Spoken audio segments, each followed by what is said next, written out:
You're listening to the Sex Addicts Recovery Podcast, a place for sex addicts to share their experiences of recovery, to help break the stigma, myths, and misconceptions of sex addiction. This podcast may contain topics of sexuality, sexual trauma, dysfunction, or other things that may be triggering, so listener discretion is advised.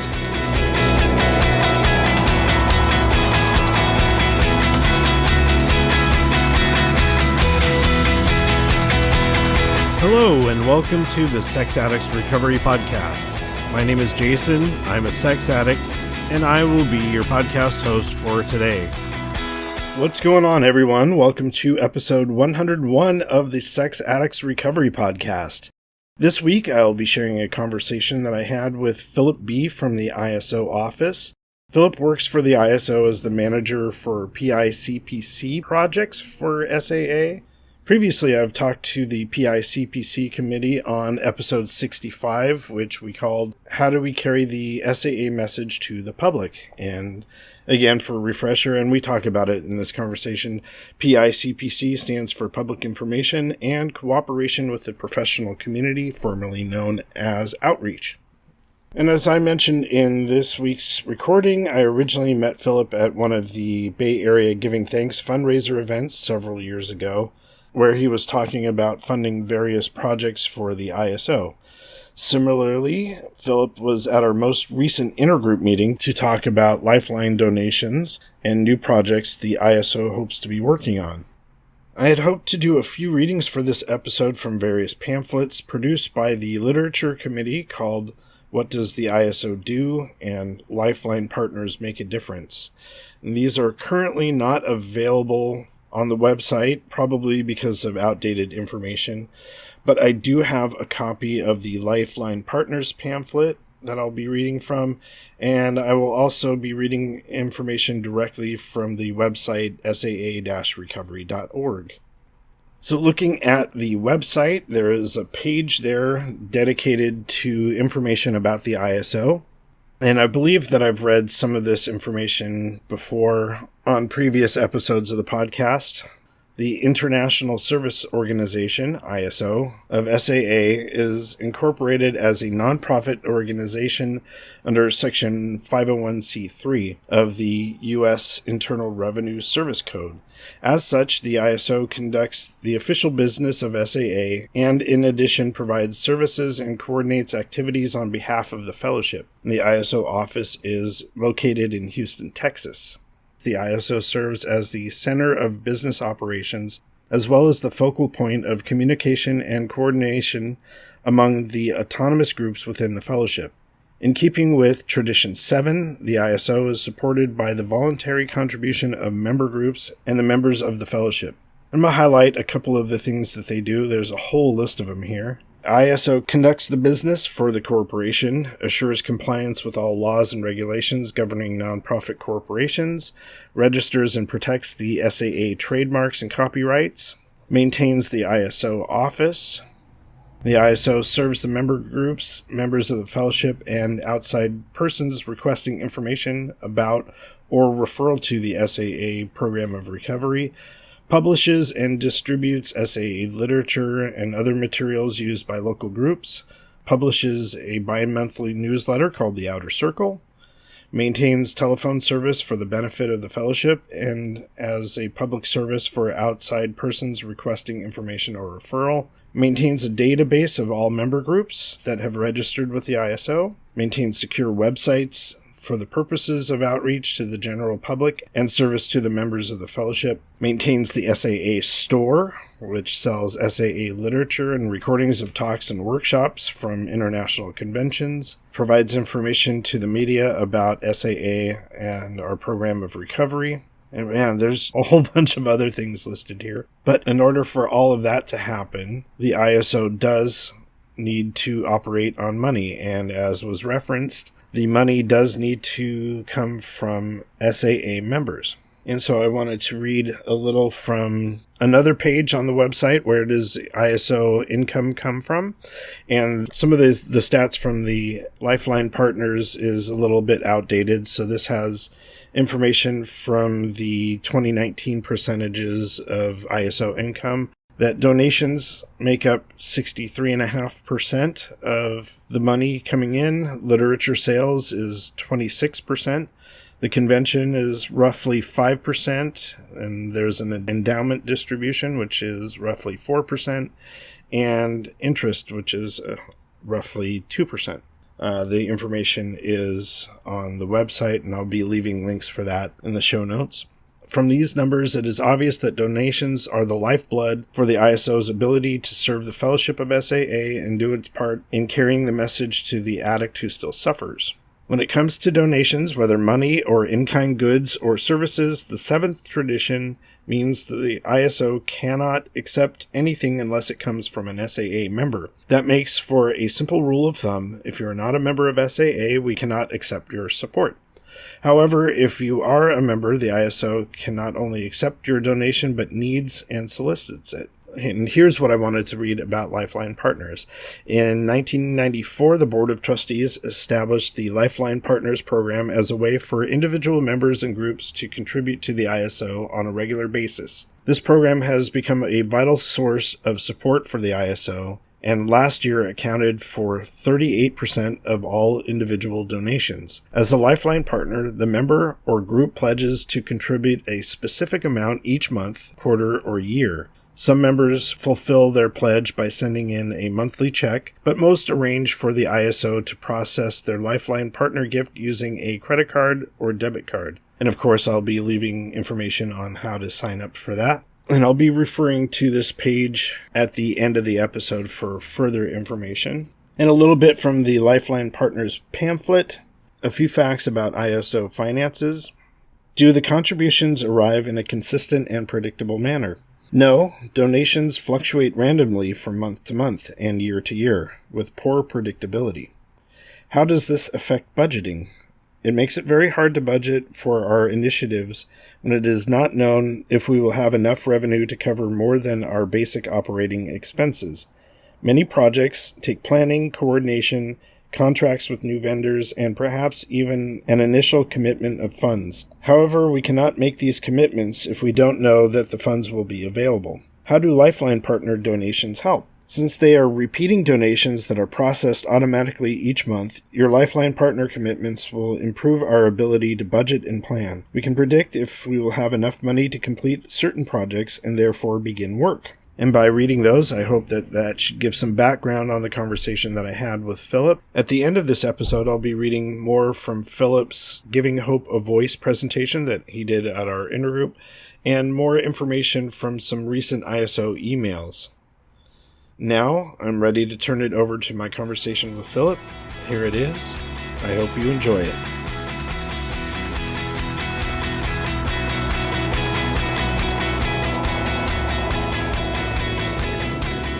All right, so we'll go ahead and get started.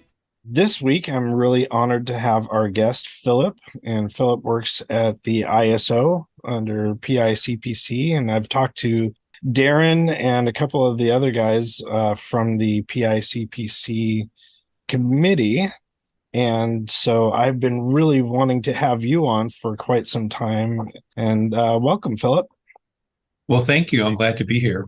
I remember meeting you a long time ago in person at the Bay Area Giving Thanks, when we have our annual fundraising for the ISO in November.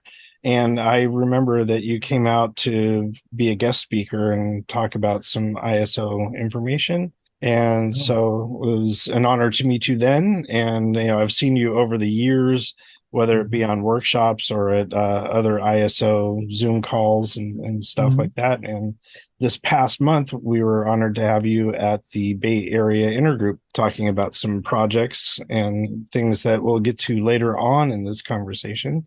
First of all, I wanted to get to know you by asking you what are some of the things in your three circles, inner, middle, and outer, and then we can talk about what brought you into program and how you got into service work. Take it Okay, away. so in my circles, the outer circle, of course, meetings, working the program, prayer, meditation, visiting people that I love and spending time with them, just going out and have a good time sometimes, and exercise. I'm trying to eat more healthy, and every day I try to do something that's creative. And those are the main things that are in my outer circle. It's basically anything that's healthy and life-giving. In the inner circle, there's really no gray area for me anymore. But what I put in my inner circle, things like negative thoughts, Yep. distress, anxiety, resentment, anger, boredom, spending too much time, wasting time watching videos or other things, not pornographic, but just Yeah. wasting time and just, being out there, not being conscious and present. Yeah. Those are my middle circle. And in my inner circle is any use of pornography. Well, I'm pretty much celibate and very happily celibate at this point, but Mhm. any sexual activity that would not be with someone that I know well and it has some meaning, any type of cruising, that's pretty much it in my inner circle. I just really am very certain to just be sure that whatever, if I do engage in sexual activity, that it is healthy. And I will usually, like I said, right now I've been celibate for quite some time, but if before I would be sexual, I would contact my sponsor and That work makes sense. through it. Yeah, Yeah. so that's basically it. There's nothing earth shattering, but it Yeah. works for me. Yeah. How long have you been in program? 34 years and 7 months. Wow. My first meeting was January 1st, 1989 on New Year's Day. Wow. Wow. Mhm. So I think you have made the record for the longest amount of time someone has been in program on the podcast. Yeah, I've been in since 2002, so a little over 20 years, but yeah. What led you to come to the rooms of SAA? Well, back in the 70s and 80s, I was a young gay man Mm-hmm. and, you know, out there and just trying to have as much sex as I possibly could. And I started talking to a friend about this, and he's an Alcoholics Anonymous. And he told me one day, I think you have a problem. I think you are a sex addict because what you're doing is just kind of extreme. Mm-hmm. And so, I really respected this friend, but I resisted contacting. He told me how to contact the program. This was like 1986, 87. And I didn't go to my first meeting until January 1st, 1989. In the meantime, as we say in the program, I was out there doing more research. And the other thing too is my friend told me that I was using sex to medicate my feelings and to change Yeah. my mood. Yeah. And I really didn't understand that. So that was 86 or 87. So fast forward to December of 1988. And I was in a very, very bad mood one day. And I got in my car, just drove off, and I ended up at an acting out place. And I connected with another man, and we were going to have a sexual activity. And it was as if somebody had injected me with a drug. I went from very depressed and angry to euphoric in seconds. And Yeah. that's when I realized that I understood what my friend meant and I knew I had a problem. And I went to my first meeting on January 1st. Wow. Yeah, I can remember watching a program about addiction. I believe it was Oprah Winfrey when they were talking about how a drug addict or alcoholic, how they were acting, what types of things they were covering up. I really related to a lot of those behaviors, although I don't have issues abusing alcohol or drugs. I was just really locked into the behaviors and how they were feeling. It's like, oh, geez, I do have an issue here. As my wife and I had talked about that on and off for the 6 months prior to watching that, and it was another 6 months before I actually hit bottom and had to come into the rooms of SAA, and thank God I did. But yeah, I really identify with the euphoria. all the stuff that drugs and alcohol can bring, Mhm. that I had a lot of that going on just by acting out with pornography and voyeurism as part of my inner circle as well. Yeah. So, how long was it in your program before you got into service work, whether it's at the local level and then moving on up towards the ISO? Pretty early. I don't remember the first year, but the first year was really tough. But I think it was like 91 or 92's when I got into service work with the local community, Hmm. and we did some public information and cooperation with the professional community. We called it outreach at the Yeah, time. yeah, Yeah, we did that, and I did that for quite some time. I yeah. also, of course, was like meeting secretary, intergroup chair, intergroup secretary, all those kinds of roles. I did all those for Hmm. quite a number of years. Yeah, yeah. Sounds very familiar. So yeah, I did a lot of the stuff at my local meetings and then finally moved up to working with the intergroup. And I'm the area chair for Area 40 and doing some work with the ISO on that. But yeah, this podcast is the one thing that has been keeping me busy. Just thinking of the podcast, and I mentioned, I believe, on the first episode that this was partially public information and partially cooperation with the professional community, because we do Mhm. have therapists that listen and other people that are in the professional business and have been able to turn clients over to the rooms of SAA. So this is one of the things that came out of our inner group. And I can remember prior to me getting involved with the podcast, we had other projects that we were doing. I remember our coordinator was working with you on email blasts and also postcards, getting those out Yeah, to the various therapists in our area. And we had a lot of success doing stuff like that. I remember that. Yeah, you guys did. You did a great job. There are so many other types of projects, and I want to get into some of those other things. How did you get involved besides actually doing the outreach in PICPC? Are you the chair for PICPC? I'm the program manager Program manager. Okay.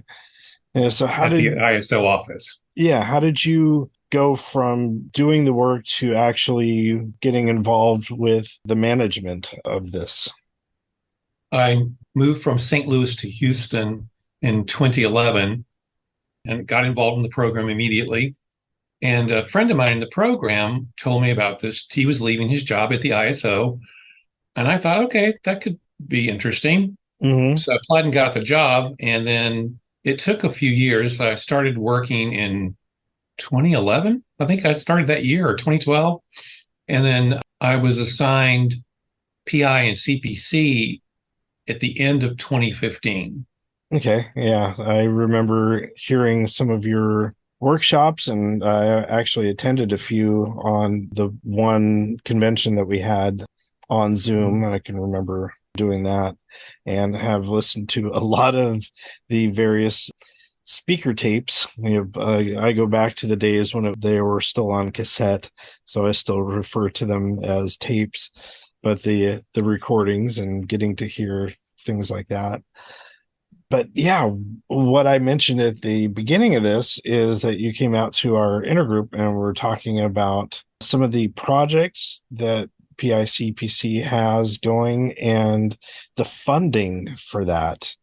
And so I wanted to get into that. I know that the pandemic has thrown a huge curveball into Mhm. a lot of things, how individuals, individual groups, share their money with their various organizations, whether it's the intergroup or the ISO, how they're paying for Zoom or some of the other things that are required, and that it's been difficult, to pass a virtual basket on Zoom.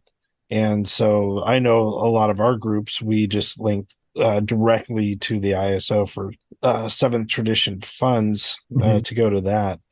But yeah, I was wondering if you could talk a little bit about some of the way that the funding had been pre-pandemic and what the trends were during the pandemic and how we're kind of sort of pulling out of that. So pre-pandemic, before I could do this work for 3 years, I had to work on increasing the number of lifelines and increasing donations. And so we had increased our income enough so that we could do some reorganizing here, and I could be assigned this job of Mm-hmm. helping groups carry the message of recovery. So 2016 through 2019, donations just continue to increase every year. Both lifelines, what are the monthly sustaining donors, Mm-hmm. and one-time donations. And so things were going well. And then, of course, the pandemic hit. In the first year of the pandemic, we got some record numbers of new lifelines and donations. People, we didn't even ask. Mm-hmm. People just started enrolling and sending money into the ISO, thinking that we were in trouble. We thought we would be in trouble, but the exact opposite happened.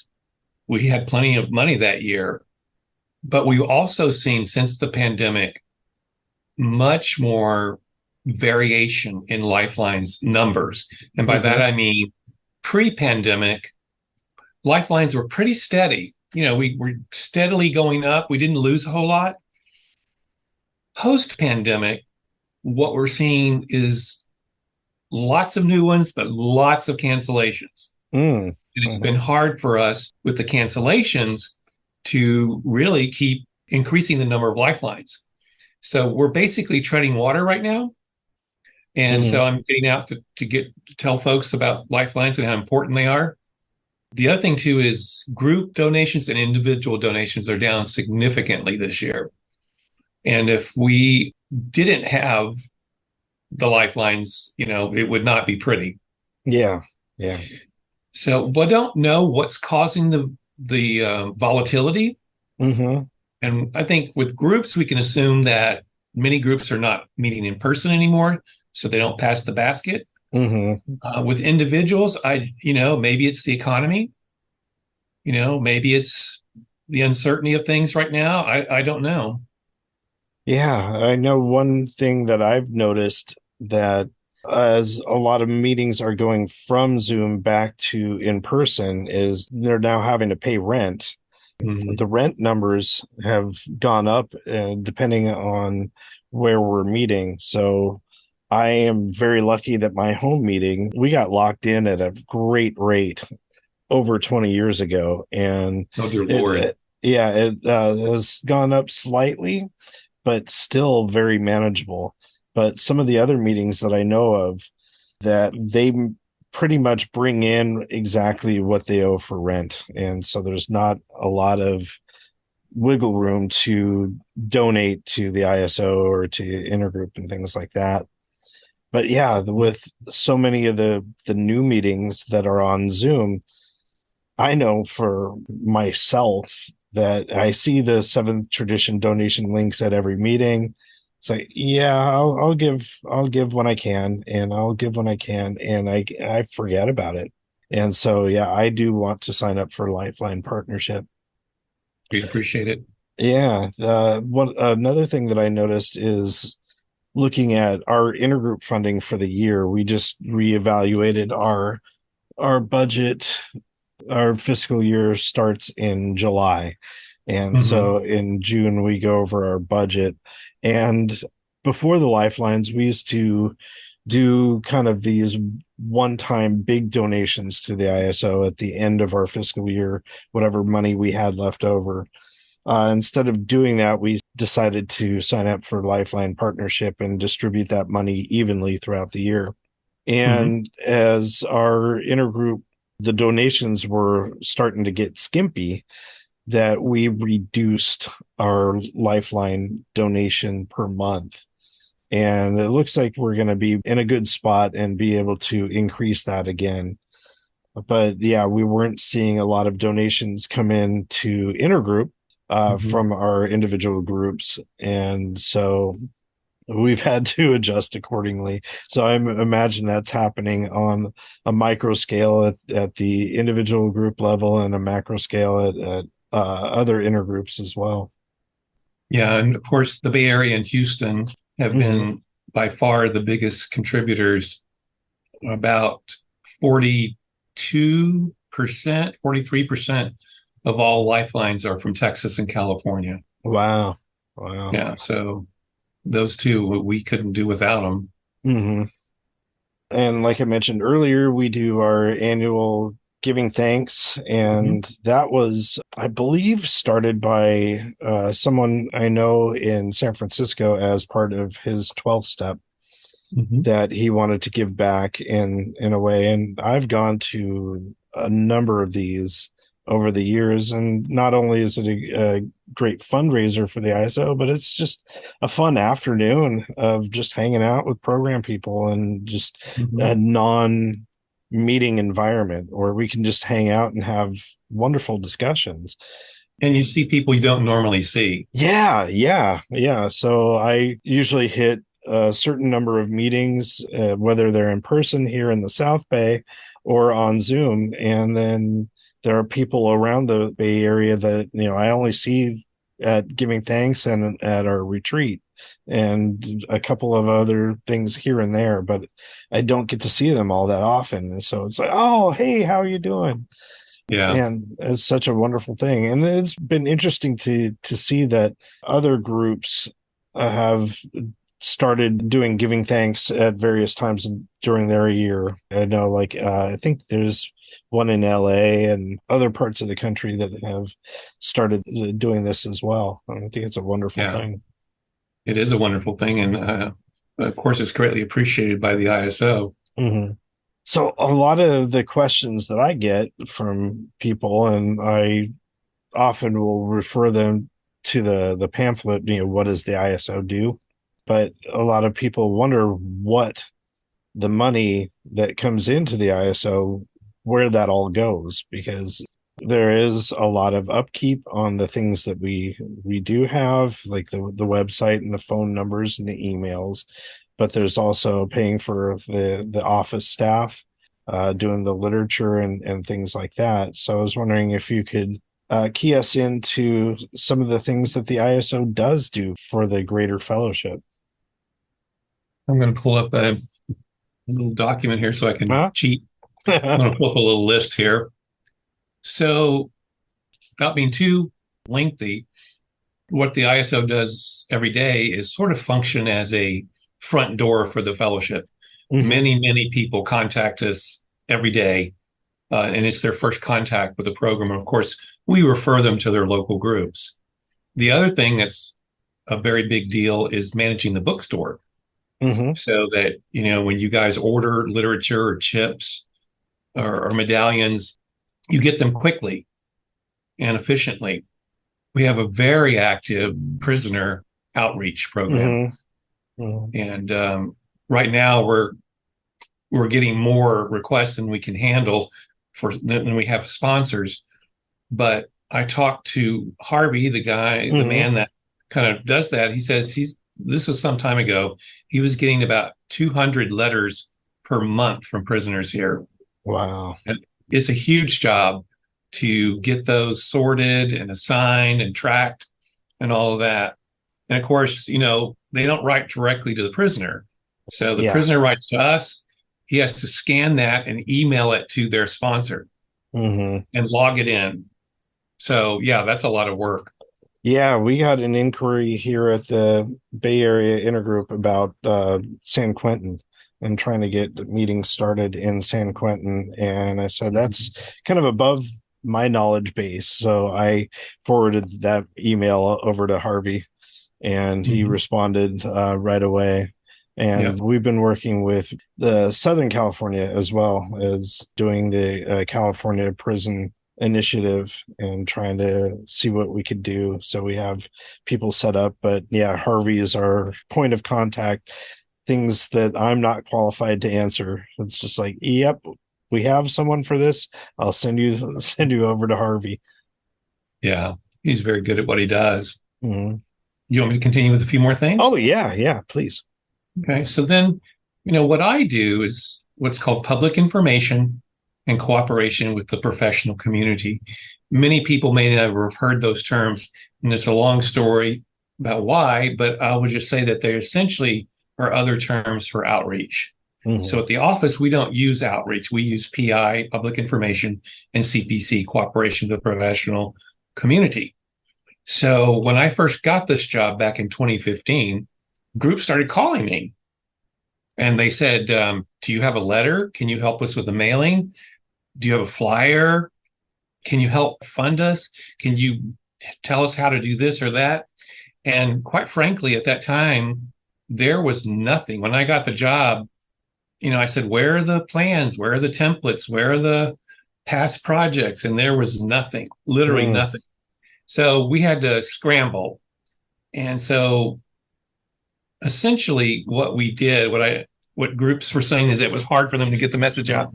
We created packages Hmm. of full, what I call full service packages to help groups carry the message of recovery.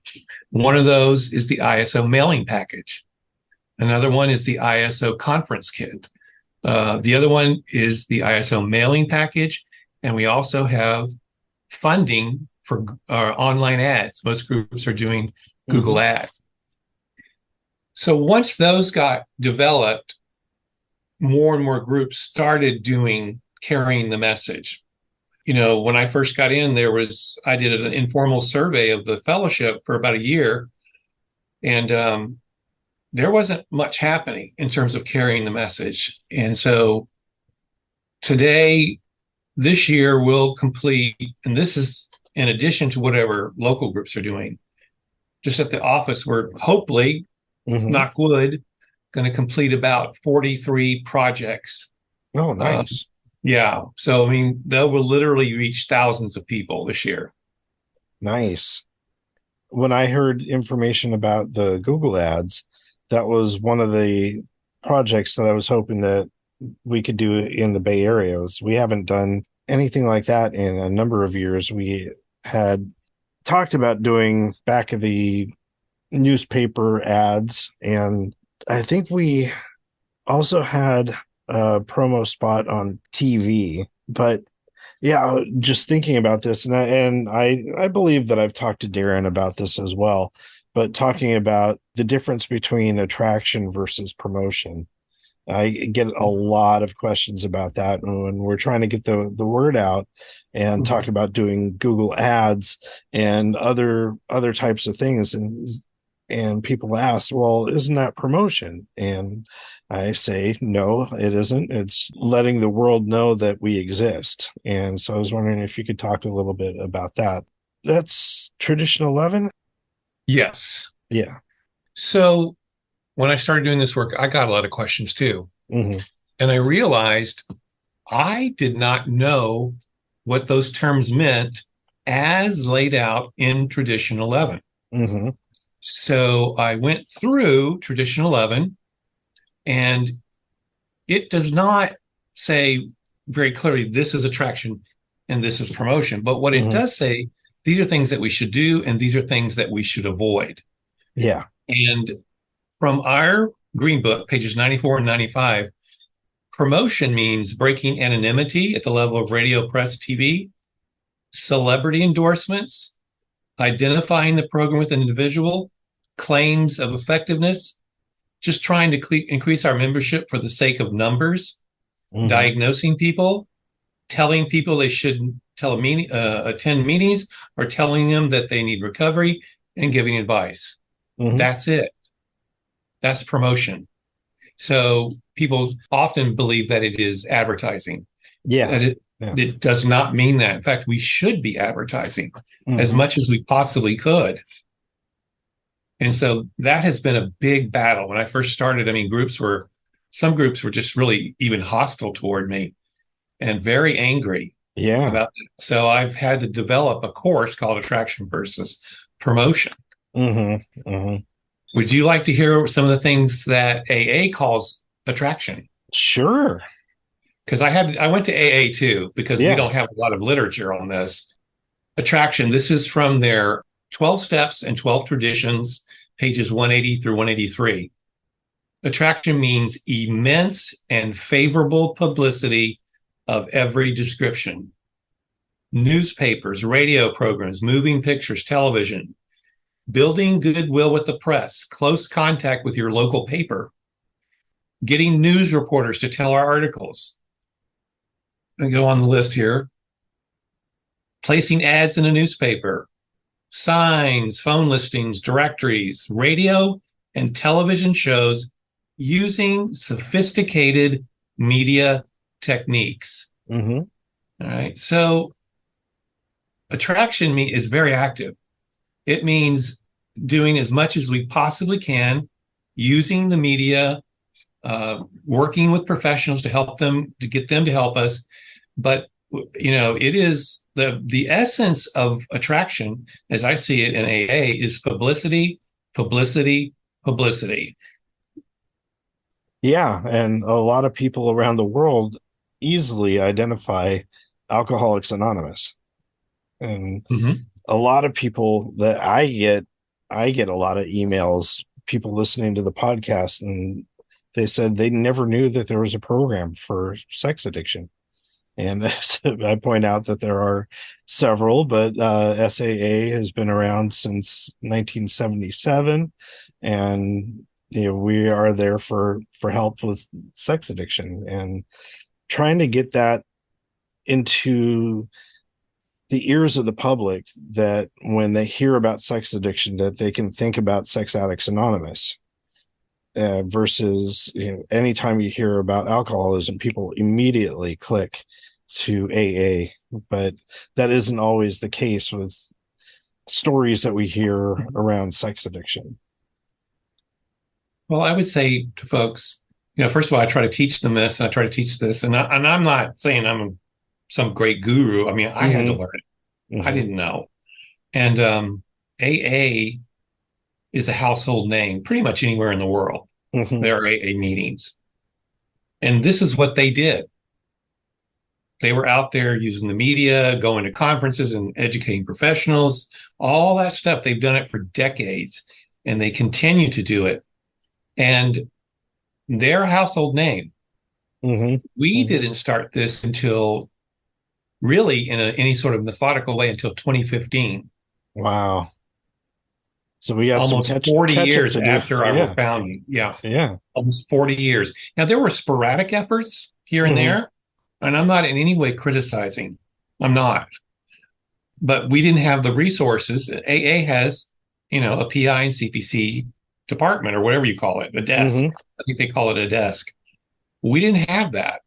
So we finally got it in 2015, and it's made a lot of difference, I think. The other thing I will tell you, go ahead. Oh, I was going to mention when you were talking about that, going to conferences, psychological associations and other things like that we've had, at least in the Bay Area and California. I think it bounces every other year between Northern and Southern California, and having a booth set up with a couple volunteers talking about the program. And I believe that it is the ISO that provides us with a banner and other brochures. The conference kit. So, that is another fantastic way of reaching the professional community. It's extremely powerful. We get so many more opportunities. For example, I've been to several conferences this year, and I'm in the process of setting up SAA webinars for their people, their students or staff. And that is gold to educate them about the program. And what I've seen is that we can definitely, when we tell the truth from a place of compassion and honesty and love, it changes people's attitudes towards sex addiction and SAA. And the more we do that, I believe the more the stigma around sex addiction will decrease. Yeah, definitely. I find that humanizing stories, getting to know people on a personal level, makes it this not scary thing. It's like, oh, that's, like my grocer, that's like my mailman or whatever. So it's just everyone's got their individual story, and to be able to have a place here on the podcast for people of all sorts to tell their story to the public. A lot of people that are listening, it's like, oh wow, these are human beings, and there is a program to help with this. A lot of people kind of bang their heads against the wall. It's like, I don't know if this is ever going to stop, whether it's a partner or the addict. And just hearing the hope from people's stories, that makes a huge difference in the eyes of the public.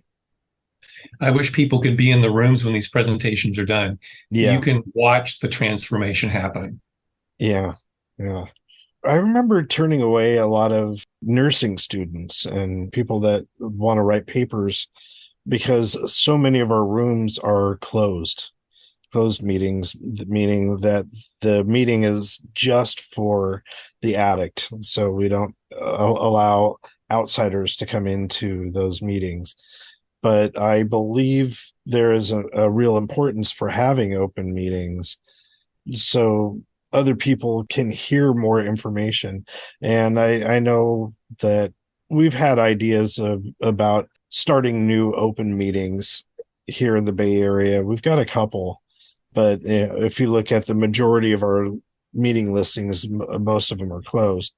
But Mhm. I remember someone wanting to write a paper and came in to one of our closed meetings and I said, that this isn't the time or place for that, but there are open meetings, and here's a list of meetings that you can go to.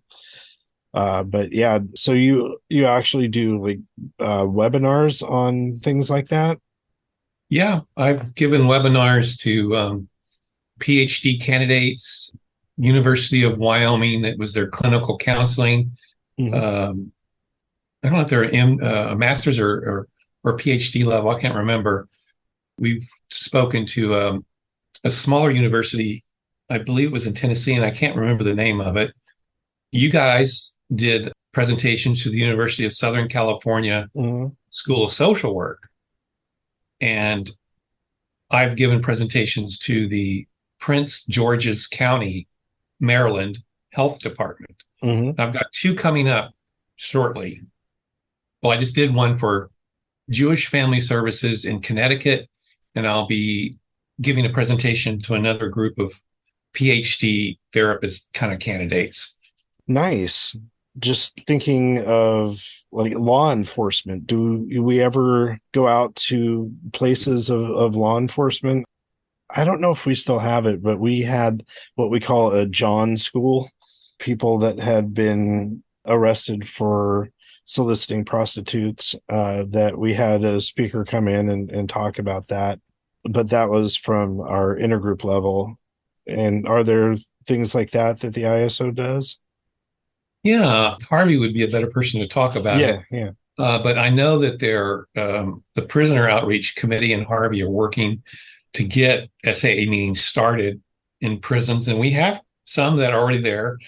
But you know, Alcoholics Anonymous is ubiquitous. Yeah, yeah, We've hardly scratched the surface, so we have a lot of work to do there. yeah. Yeah, a few of my close friends are in law enforcement. And when I hear them talk about things, it discourages me, their level of understanding about sex addiction. And some of one of my friends worked in sex crimes, and his level of understanding about our program, even though, we've known each other for many, many years, and he's known that I've been in the program, since the beginning, that I would love to have the opportunity to talk to other people in law enforcement to open up some eyes of compassion around this. Like, I'm sure that they understand what goes through the mind of a drug addict, or someone in the severe throes of alcohol abuse, but they're not hearing that from our side. So that's one of the areas that I would love to be able to explore at some point. Well, I always say if you don't tell your story, they're going to make it up. Yeah, yeah, definitely. Yeah, so those are some of the types of projects that you've been working on. And one of the other things that we were talking about was at the intergroup meeting was SAA Connect, and how that is a project that initially got launched. The phase one got launched, and there are a couple of other phases of that website and what it will be able to do. But again, it comes down to funding and having a steady amount of money coming in from groups or lifeline partnerships will help things like SAA Connect. And I was wondering if you could talk a little bit about that website, what it is currently, and what are some of the things that it hopes to be. Yeah. So SAA Connect will be pulling up something here so I can speak intelligently about it. Yeah, yeah. I used it today. So Yeah. we had a reading from Voices of Recovery, and it was today's reading. So it's like, oh, I can just Yes. go instantly to that site and pull up today's reading. I'm trying to pull up the website. The address is saa-connect.org. Mm-hmm. And so this is only phase one. There's three phases. So in phase one, we have some recovery, voices of recovery. We've got some audio out there, tools of recovery, and so forth. But the real power of this is going to come in phases two and especially in phase three. Mm-hmm. So in phase two, really increase the amount of streaming of video and audio, Mm-hmm. and perhaps even some live things going on out there. We're going to put groups, as I understand it, so don't hold me to this. There can be a place for groups to put stuff out there. So, Mm-hmm. like if you guys do a really good workshop and you record it, you could put it out there so that it quickly can be distributed across the fellowship. Chat rooms. So, if you have a particular issue, you can set up a chat room and get support from people all over the country. Wow. So, that's all over the world, actually. Yeah, yeah. So, that's sort of the gist of phase two. Now, phase three is where it really comes into its own. And that's when we want to create an app for your smartphone. Mm-hmm. Mm-hmm. And there would be all these resources at your fingertips. And, we're hoping to have better meeting search and just all sorts of features that people can have in the palm of their hand. And I think it's an antidote to the porn pandemic on mobile phones. Mm-hmm. Mm-hmm. Yeah. So it's going to be very expensive. So we're going to do it as we can. But I really think this could be a game changer. I think for a lot of people, this would be incredibly helpful. Yeah, yeah. And last week's podcast that I put out, I talked about how the UK intergroup asked me to put the podcast player on their website. I gave them the code to do so, and they actually had a podcast player on their website before we had one up in the Bay Area. But yeah, other intergroups out there can grab the code and put the podcast player there, and we've got now over 100 episodes available for streaming. So I'd be happy to provide the code for SAA Connect at phase two to have some additional streaming audio Mm-hmm. available. But yeah, I really loved the idea when I first heard it from Bob. Gave us some insight that was coming. This was years ago. He was talking about stuff coming from the ISO board, informing our intergroup of projects coming up, and I just loved the idea of that. When you talked about the audio that's there, so it does not have every recording that's out there from past conventions, but just a handful. Yes, right now it has a selection Okay. of recordings from past conventions, SAA conventions. But I think the idea is eventually to get, like I said, much, much more out there. Mm-hmm. Yeah, I've been listening to those for years, and it's been fascinating to have listened to so many of those and then Mhm. actually get to meet a lot of the people that were giving the presentations or people in the audience. It's like, oh, I recognize that voice. I actually know that person now, and it's been really, really cool. I And some of really, the recordings go back many years. yeah, yeah. What got me into audio production for a lot of things is I tried cleaning up some of the audio. Like I mentioned at the beginning that we started off with cassette tapes from the ISO, and we tried to do our best to clean up the audio for that and make some of it listenable because some of the Mhm. older recordings were very, very difficult to hear. But Yeah. but yeah, I I love love all those those. really old ones. It's really Yeah, interesting to hear. yeah, yeah. Yeah. So, are there any other types of projects that are going on? Well, this year, what's been very successful are Google Ads. Uh-huh. Mhm. I think we funded 8 intergroups this year. The ISO can provide seed money, and the Hmm. idea is that the long-term support needs to be from the local intergroup. Can you So, explain what the Google Ads do? Is sure. it was fascinating to hear exactly how that works. Well, I will use New York City as an Okay. example because they were the first to implement this, as far as I know. And I think this was, oh my goodness, 5, 8 years ago, perhaps. So everybody goes to Google Hmm. and you type in a question or a subject and you press enter. And of course, a bunch of links and ads and all sorts of stuff scrolls up over your screen. And you can click on those, to go where you need to go to get the information you need. So if someone is physically in New York City and they go to Google and they say something like sex addiction help, press enter, a little ad from the New York City intergroup pops up on the page. Hmm. If they click on that ad, it takes them to the New York City intergroup website, which is a very good one. It's Hmm. designed specifically for newcomers. Oh, And nice. yeah, they've had success with it. All the groups that are doing it this year have reported big increases in contacts via email, phone, whatever. Colorado, and I get a report from them every month, and it has doubled, more than doubled in some media, the number of contacts that they get. Hmm. And they track people who call. I don't know how they do it, but I talked to the guy that runs this, and they said they track, and they said virtually everyone who calls shows up at their meeting. Wow.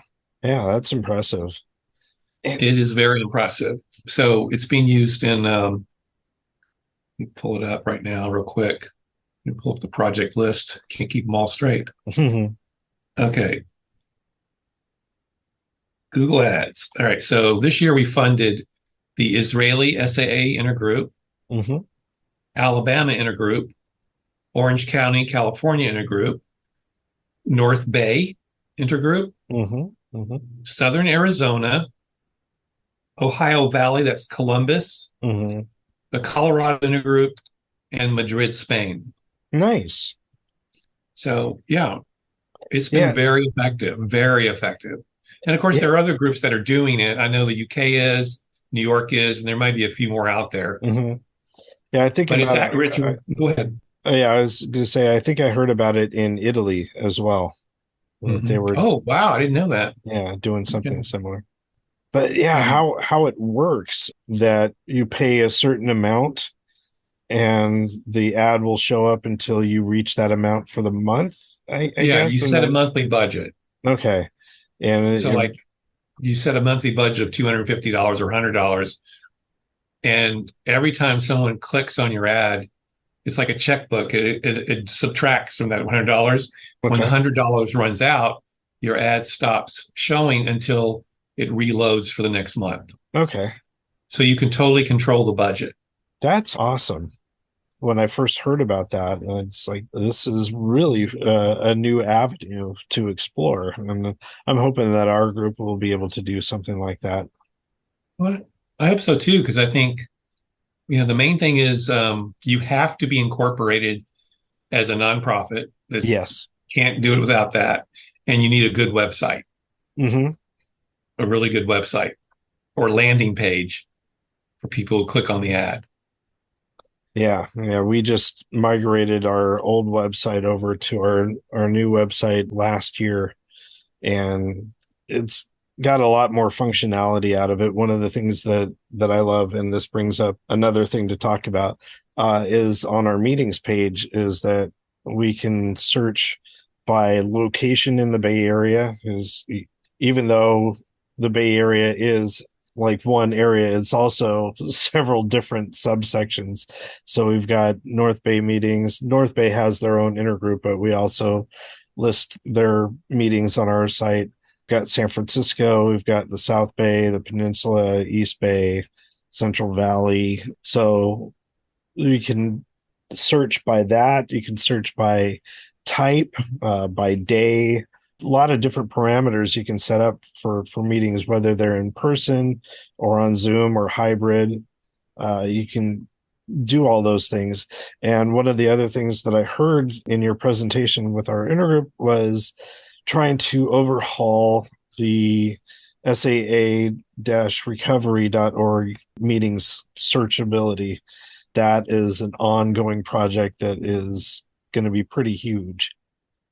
Yeah, it will be, but it has to be done. Yeah. As I said when I spoke to the intergroup, I'm getting complaints weekly from newcomers and from professionals. So it has to be done. I mean, we are reaching literally every year. I mean, we didn't during the pandemic, but starting in 2019, before the pandemic, and this year, we will literally reach thousands of people with the message of recovery. So we tell them to go to a meeting, then they go to our site and they can't find the meeting. So I'm not complaining or criticizing anybody, but it is a priority. We need to completely rewrite the meeting search page. And as I said, it's going to be about $35,000 Yeah. to have the kind of functionality that we want. Yeah, as we're updating our website and trying to make sure that our meeting information is accurate, which has been a project, just trying to find out which meetings are still active, if they are meeting in person again, or if they're still on Zoom. As we're getting our information, we're sending that information over to the ISO to try to make sure that both websites are showing the same information. As we did find a few meetings on the ISO website that those meetings stopped a few years ago and no one followed through to make sure that they were deleted. And we've had a number of new meetings starting. And so every time a new meeting starts up, I make sure that they inform us, but more importantly, inform the ISO, get that meeting registered. So I'm really hoping the searchability on the meetings page pans out over the next year or so. Yeah, and anybody listening, if you can keep your meeting information updated with us, that's a big help. Mm-hmm. Were there any other things that you wanted to cover before we close up this episode? I think I would do something a little more globally or more high level, and that is just since 2015, the progress we have made. Yeah. As I said earlier, when I first started doing this work, some groups were just hostile toward me. Mm. And it was not easy to get groups to do projects. And like I said, this year, 2019, we had about 41 projects, and the pandemic and some other stuff hit.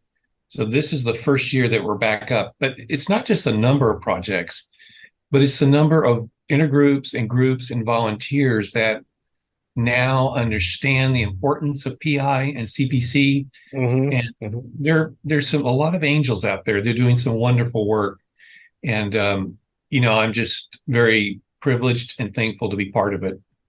Yeah, yeah. I really appreciate everything that you've done, whether it's been working with us here in the Bay Area or people around the world. And I'm so grateful for this opportunity to have you here on the podcast. And I thank you so much for your time. Oh, it's my pleasure, and you're welcome. Thank you so much. All right. Thanks, Phillip. Have a good evening, Jason. All right. You too. Bye-bye. Thank you. Many thanks to Phillip for joining me on the podcast, and I hope to be speaking to other members of the ISO board and staff in the future. And I will be leaving a lot of links to the literature referenced and donation information in the show notes for this episode. And since there were a few things that we missed in our conversation, I will be reading more from Phillip's Giving Hope a Voice presentation that he spoke about at our intergroup, plus some emails from the ISO and further information from the website. So looking at his presentation, there was an updated ISO vision and mission. Our vision is to be a premier global resource for recovery and support of SAA and the sex addict who still suffers. The purpose of this presentation: keep fellowship informed about ISO progress and financials to prevent another financial crisis, explain the value of supporting the ISO, and increased lifeline participation. And we talked about it briefly without getting into too much of the statistics, but talking about the 2022 financial crisis that happened because of Lifeline partnership falling off during that year, whereas the beginning of the pandemic there were increased amounts. So there's a lot of information about different numbers and how exactly lifelines are critical for the PICPC projects. And this year that they hope to complete, I believe, more than 43 projects. 8 online Google ads, 8 state conferences, 6 national conferences, 15 mailings to professionals, 5 presentations to non-SAA organizations, and 1 print campaign. So they have a lot of things to do. It does mention the vital projects on hold. The revised meeting search that we talked about in our conversation, they're looking for $35,000 for that. And the SAAconnect.org Phase 2, they're looking for money for that to be able to continue those projects. He did talk about a donor match, and I'll be reading from an updated email that just came out this week. So yeah, there is information on the update to the 2023 $15,000 donor match. And we didn't bring this up in the conversation, and I was really hoping to touch on that. The updated information is there is an increased match amount. For every dollar that you donate via a new or increased monthly lifeline, generous SAA donors will match your gift by $2. Previously, the match was $1 for every $3 donated. Previous donations will automatically be revised to reflect the new match amount. And why? Thanks to our donors, we are carrying the message of recovery to more people than at any time in our history. This year, we are on track to complete over 40 projects that will reach thousands of people. There is one problem, though. Many newcomers and professionals are reporting that our current meeting search page is difficult to use. They cannot find the meeting information they need. We must remedy this as soon as possible. The solution to this problem is a complete redesign of our meeting search page. Unfortunately, this project is on hold due to lack of funding. If we are going to carry the message, newcomers must be able to find meeting information quickly and easily. Don't miss this opportunity to multiply the impact of your donation. You can help by enrolling as a new Lifeline partner today, or by increasing your current Lifeline partnership. Any amount is helpful. And that comes from an email from Tracy R., who is the new executive director of the ISO. And of course, I will be leaving a lot of links for various ways to enroll in Lifeline Partnership. Thinking of the ISO, we also got a new email regarding a job announcement that the ISO is to hire a new accountant. The International Service Organization of Sex Addicts Anonymous, a nonprofit organization, seeks an accountant reporting to the executive director. The accountant is responsible for general accounting operations, ledger accuracy, and timely and accurate financial processing and preparation of monthly and annual financial statements. The accountant will also assist the executive director with the general direction as well as the daily operations of the organization. Candidates for this position must have unrestricted access to the internet. Residence in Houston, Texas is preferred, but remote candidates will be considered. See the attached announcement, and there is further information there. But along with this email, it says, please share this announcement in your groups, intergroups, areas, and with all your recovery friends who may be interested. So if you're hearing this, please make the announcement at your groups that the ISO is looking to hire a new accountant. A couple of other things that I wanted to get to. In our conversation, we did talk about giving thanks. And I just came off of our first committee meeting for giving thanks that will be coming up in November here in the Bay Area. And this comes from the SAA-store/7th tradition/giving thanks event webpage, a simple how-to for giving thanks. In 2003, an SAA member from San Francisco wanted to find a special way to show his gratitude for the work that was being done by the ISO in service to the fellowship and to the sex addict who still suffers. He invited other SAA members from the Bay Area into his home on a Saturday afternoon in November for the specific purpose of giving thanks to the ISO. Appropriately, the event became known as Giving Thanks. Each year, the event has grown more successful in terms of proceeds, raising in excess of $7,000 the first year, $11,000 in 2004, $17,000 in 2005, $21,000 in 2006, and $23,000 last year. And I'm not sure exactly when this was updated. Other local SAA fellowships are beginning to follow the Bay Area's example. Initial Giving Thanks events have been held in Bakersfield, California, Houston, Texas, and in Minneapolis, Minnesota. Hopefully, more local SAA fellowships will follow suit. Now that the Bay Area's example has been duplicated, no longer can it be considered a fluke or an aberration, especially when the event can be organized so easily. And I'll just say that there are the steps here on how to get a Giving Thanks event together.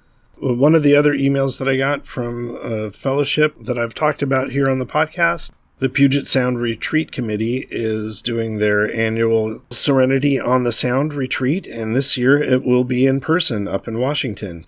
And I wanted to read a little here. Beautiful location, all meals, sleeping arrangements, fun, friends, music, workshops, quiet meditation, and recovery, all this for about $83 a day. By pitching in, we are able to keep the price affordable. If you are short on time, just come up for Saturday. If you're short on cash, you can request a scholarship. Contact soundretreat.org. In addition, the local SAA intergroup is offering scholarships for women in SAA available to those who qualify. Find out full retreat details as well as the current weekly talking points here. So yeah, if you wish to find out more about the Serenity on the Sound retreat, you can check out the website soundretreat.org. And I've gone to a few of these when they were online on Zoom. Unfortunately, I won't be able to make the trip up to Washington this year, but I hope to do that at some time in the future. Happy to give out some of the information here on the podcast. And again, the Serenity on the Sound was the basis for the Out of the Fog retreat that we do here in the Bay Area. Thinking of the Serenity on the Sound, my friend Ange, I met her on the Zoom Serenity on the Sound retreat last year, and she has been a guest on a few episodes of the podcast, including episode 78, which was her initial story, and on episode 100 just recently. In episode 100, we talked about me being a guest on her newly started podcast, and I did leave a link for that in the show notes, and I'll be talking about that here, as well as leaving a link to how to find that. I was originally hesitant to share that information because it is another podcast, but just thinking about my conversation with Phillip on this week's episode, the purpose of my conversation with Ange was to demystify and destigmatize sex addiction. And we talked a lot about this podcast and the program of SAA.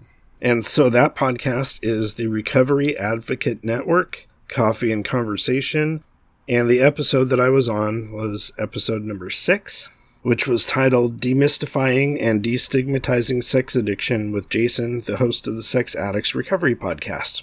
And like we talked about in episode 100, I have been helping her learn how to record and edit the podcast, as well as some of the background stuff on getting a podcast launched. So happy to do that and happy to share that information. And it did come out the same day as episode 100 of this podcast. and I had the chance to listen to that episode of Coffee and Conversation. It was really, really wonderful, and if anyone is interested in hearing it, please check it out. So I did receive a new feedback email that I will be reading on a future episode after I have the chance to respond to that via email. And if you wish to leave feedback for the podcast, you can reach us at feedback@sexaddictsrecoverypod.com, or you can reach me personally at jason@sexaddictsrecoverypod.com. If you wish to be a guest on the podcast or have any general questions about the podcast or the program of SAA. I'm currently scheduling a lot of new recordings and finally scheduling a guest from Southern California who emailed me quite a few months ago. And I still need to reach out to a few individuals to schedule a group recording on multiple S fellowships, which was brought up by a few emailers.